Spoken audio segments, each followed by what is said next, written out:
Hi, Wesley families. I hope that this read aloud time finds you well and enjoying your time at home. Um, we're almost done. We have about 3 chapters left, sorry. We're on chapter 12, and the book's over at chapter 15. So that means we got another book to choose. So what I'd love is I'm going to open up comments just for this video, and in the comments you can choose or vote on or let me know which book in the Narnia series you'd like me to read next. Of course, if there's another book that you'd prefer, say maybe one that's not in the Narnia series, you can suggest that as well. But of course, I am partial to the Narnia series, so I might lean towards those. But if there's enough votes or upvotes or suggestions for another book, go ahead and put it in there, and I'll consider it. Without any further delay, we're starting on chapter 12 of The Magician's Nephew, Strawberry's Adventure. Diggory kept his mouth very tight shut. He'd been growing more and more uncomfortable. He hoped that, whatever happened, he wouldn't blub or do anything ridiculous.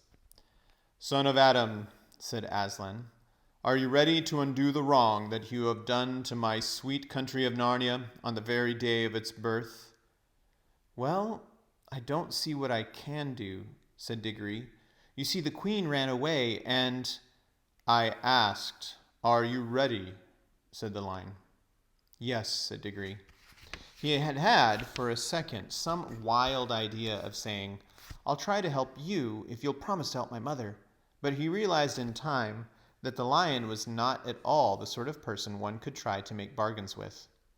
But when he had said yes, he thought of his mother, and he thought of the great hopes he had had, and how they were all dying away, and a lump came in his throat, and tears in his eyes, and he blurted out, "But please, can't you give me something that will cure Mother?" Up till then, he had been looking at the lion's great feet and huge claws on them. Now, in his despair, he looked up at its face. What he saw surprised him as much as anything in his whole life, for the tawny face was bent down near his own, and, wonder of wonders, great shining tears stood in the lion's eyes.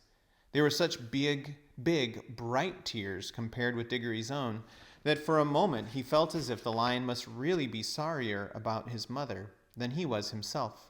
my son," said Aslan. "I know grief is great. Only you and I in this land know that yet. Let us be good to one another. But I have to think of hundreds of years in the life of Narnia. The witch whom you have brought into this world will come back to Narnia again, but it need not be yet.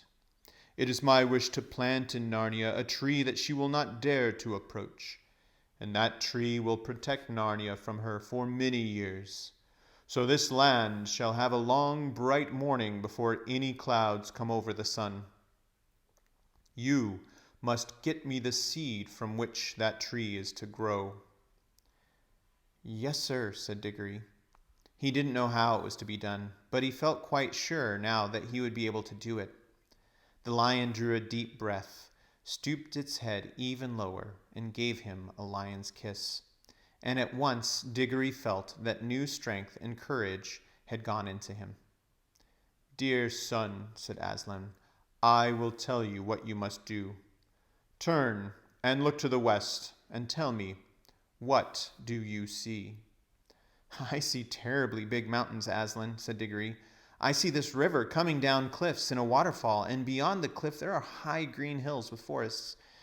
And beyond those there are higher ranges that look almost black. And then far away there are big snowy mountains all heaped up together like pictures of the Alps. And behind those there's nothing but the sky." "You see well," said the lion. "Now the land of Narnia ends where the waterfall comes down. And once you have reached the top of the cliffs, you will be out of Narnia and into the western wild. You must journey through those mountains till you find a green valley with a blue lake in it, walled round by mountains of ice. At the end of the lake there is a steep green hill. On the top of that hill there is a garden. In the center of that garden is a tree. Pluck an apple from that tree and bring it back to me." "Yes, sir," said Diggory. He hadn't the least idea how he was to climb the cliff and find his way among all the mountains, but he didn't like to say that for fear it would sound like making excuses. But he did say, "I hope, Aslan, you're not in a hurry. I shan't be able to get there and back very quickly." "Little son of Adam, you shall have help," said Aslan. He then turned to the horse, who had been standing quietly beside them all this time, swishing his tail to keep the flies off, and listening with his head on one side, as if the conversation were a little difficult to understand. "My dear," said Aslan to the horse, "would you like to be a winged horse?" You should have seen how the horse shook his mane, and how its nostrils widened, and the little tap it gave the ground with one back hoof. Clearly, it would very much like to be a winged horse, but it only said, "If you wish, Aslan. If you mean, I don't know why it should be me. I'm not a very clever horse." "Be winged! Be the father of all flying horses!" roared Aslan in a voice that shook the ground. "Your name is Fledge!" The horse shied, just as it might have shied in the old miserable days when it pulled a hansom. Then it roared. It strained its neck back as if there were a fly biting its shoulders, and it wanted to scratch them. And then, just as the beasts had burst out of the earth, there burst out of the shoulders of Fledge wings that spread and grew larger than eagles, larger than swans, larger than angels' wings in church windows. The feathers shone chestnut color and copper color. He gave a great sweep with them and leaped into the air. 20 feet above Aslan and Diggory, he snorted, neighed, and curvetted. Then, after circling once round them, he dropped to the earth, all 4 hoofs together, looking awkward and surprised, but extremely pleased. "Is it good, Fledge?" asked Aslan.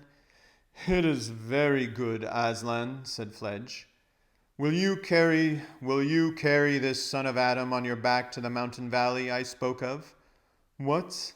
Now? At once?" said Strawberry, or Fledge, as we must now call him. "Hurrah! Come on, little one. I've had things like you on my back before. Long, long ago, when there were green fields and sugar." "What are the 2 daughters of Eve whispering about?" said Aslan, turning very suddenly on Polly and the cabbie's wife, who had, in fact, been making friends. "If you please, sir," said Queen Helen, for that is what Nellie, the cabman's wife, now was, "I think the little girl would love to go too if it weren't no trouble." "What does Fledge say about that?" asked the lion. "Oh, I don't mind too, not when they're little ones," said Fledge. "But I hope the elephant doesn't want to come along as well." The elephant had no such wish, and the new king of Narnia helped both the children up. That is, he gave Diggory a rough heave and sent Polly as gently and daintily on the horse's back as if she were made of china and might break. "There they are, Strawberry. Fledge, I should say. This is a rum go." "Do not fly too high," said Aslan. "Do not try to go over the tops of the great ice mountains. Look out for the valleys, the green places, and fly through them. There will always be a way through.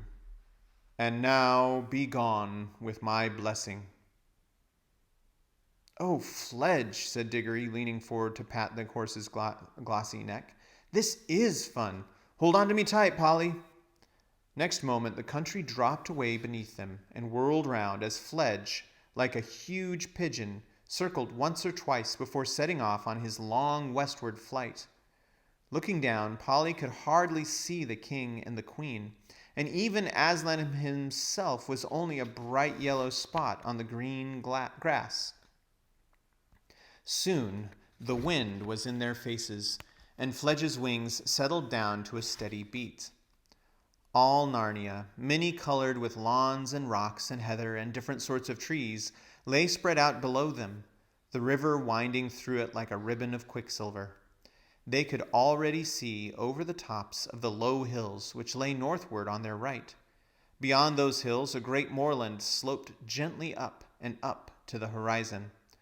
On their left, the mountains were much higher, but every now and then there was a gap when you could see, between steep pine woods, a glimpse of the southern lands that lay beyond them, looking blue and far away.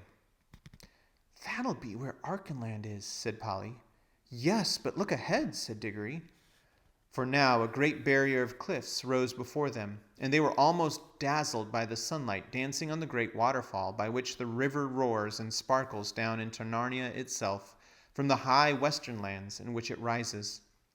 They were flying so high already that the thunder of those falls could only just be heard as a small, thin sound. But they were not yet high enough to fly over the top of the cliffs. "We're going to have to do some zigzagging here," said Fledge. "Hold on tight." He began flying to and fro, getting higher at each turn. The air grew colder, and they heard the call of eagles far below them. "I say, look back, look behind," said Polly. There they could see the whole valley of Narnia stretched out to where, just before the eastern horizon, there was a gleam of the sea. And now they were so high that they could see tiny-looking, jagged mountains appearing beyond the northwest moors, and plains of what looked like sand far in the south. "I wish we had someone to tell us what all those places are," said Diggory. "I don't suppose they're anywhere yet," said Polly. "I mean, there's no one there, and nothing's happening. The world only began today." "No, but people will get there," said Diggory. "And then they'll have histories, you know." "Well, it's a jolly good thing they haven't now," said Polly, "because nobody can be made to learn it. Battles and dates and all that rot." Now they were over the top of the cliffs, and in a few minutes the valley land of Narnia had sunk out of the sight behind them. They were flying over a wild country of steep hills and dark forests, still following the course of the river. The really big mountains loomed ahead, but the sun was now in the travelers' eyes, and they couldn't see things very clearly in that direction. For the sun sank lower and lower till the western sky was all like one great furnace full of melted gold, and it set at last behind a jagged peak, which stood up against the brightness as sharp and flat as if it were cut out of cardboard. "It's none too warm up here," said Polly. "And my wings are beginning to ache," said Fledge. "There's no sign of the valley with the lake in it, like what Aslan said. What about coming down and looking out for a decent spot to spend the night in? We shan't reach that place tonight." "Yes, and surely it's about time for supper," said Diggory. So Fledge came lower and lower. As they came down nearer to the earth and among the hills, the air grew warmer, and after traveling so many hours with nothing to listen to but the beat of Fledge's wings, it was nice to hear the homely and earthly noises again, the chatter of the river on its stony bed, and the creaking of trees in the light wind.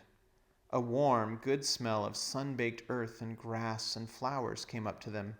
At last Fledge alighted. Diggory rolled off and helped Polly to dismount. Both were glad to stretch their stiff legs.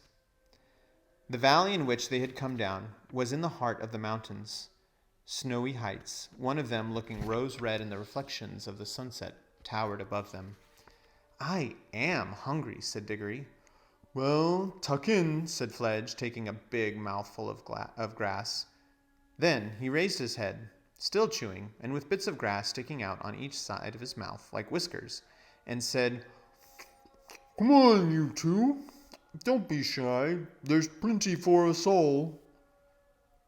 "But we can't eat grass," said Diggory. Said Fledge, speaking with his mouth quite full.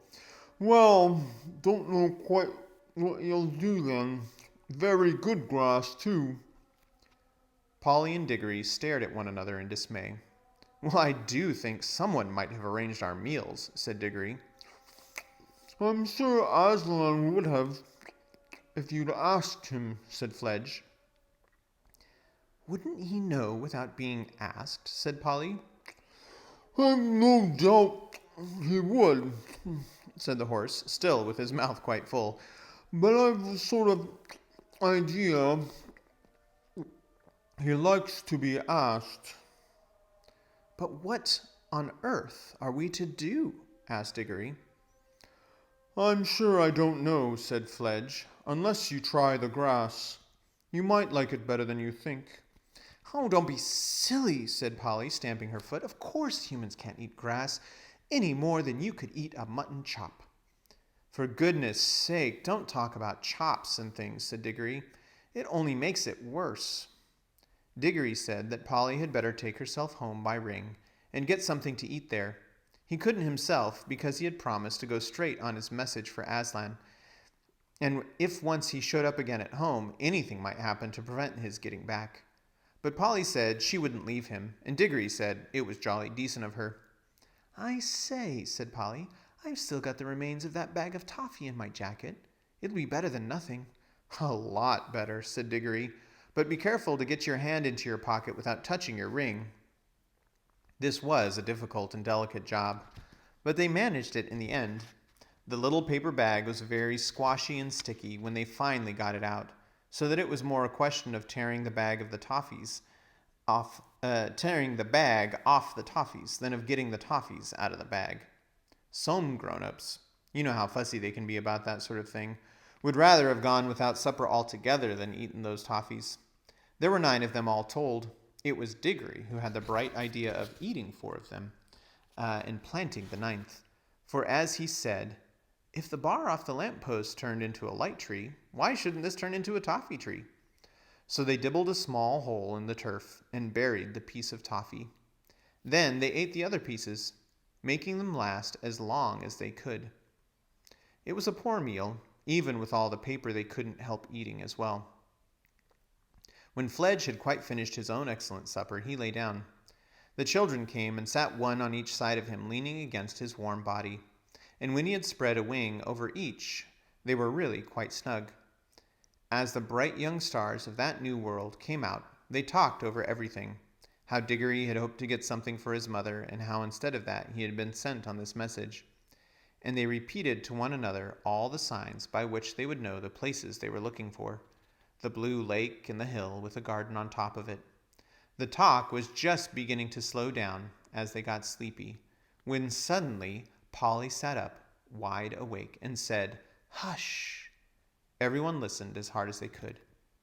Perhaps it was only the wind in the trees, said Diggory presently. I'm not so sure, said Fledge. Anyway, wait! There it goes again. By Aslan, it is something. The horse scrambled to its feet with a great noise and a great upheaval. The children were already on theirs. Fledge trotted to and fro, sniffing and whinnying. The children tiptoed this way and that, looking behind every bush and tree. They kept on thinking they saw things, and there was one time when Polly was perfectly certain she had seen a tall, dark figure gliding quickly away in a westerly direction. But they caught nothing, and in the end Fledge lay down again, and the children re-snuggled, if that is the right word, under his wings. They went to sleep at once. Fledge stayed awake much longer, moving his ears to and fro in the darkness, and sometimes giving a little shiver with his skin, as if a fly had lighted on him. But in the end, he too slept. And that's the end of chapter 12. I look forward to reading 13 with you tomorrow. Stay safe and healthy.